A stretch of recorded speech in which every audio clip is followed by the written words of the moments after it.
কথা বলা যাক নিনজা 150 সিগন্যালের এই বাইকটি নিয়ে। এই বাইকটি বাংলাদেশের বাজারে খুবই পপুলার অ্যান্ড ফাইনালি বাইকটি বাংলাদেশে চলে আসছে। দেখা যাচ্ছে বাইকটি পুরাই মাথা নষ্ট করে একটি বাইক।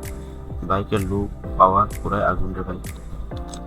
যদিও বা এটি 125 সিসির বাইক, তবুও দেখতে এটা 300-350 বাইকের মতো মনে হয়। এছাড়াও আমরা বাইকটি সম্পর্কে যদি আরও বলতে যাই, বাইকটিতে দেওয়া হচ্ছে 4 valve stock engine, liquid fuel 4 gear engine. এবার বলা যায় বাইকটির ব্রেকিং পারফরমেন্স নিয়ে। বাইকটির ব্রেকিং পারফরমেন্স বলতে গেলে বাইকের সামনে এবং পিছনে দুটি dual channel ABS braking system এবং বাইকের কন্ট্রোলিং খুবই চমৎকার। এবং বাইকের মাইলেজ বলতে গেলে প্রতিটা তেলে 50 কিলোমিটার অ্যাভারেজ দিয়ে থাকে। বাইকটির পাওয়ার বা টপ স্পিড সর্বোচ্চ 100 থেকে 120 এর মধ্যে।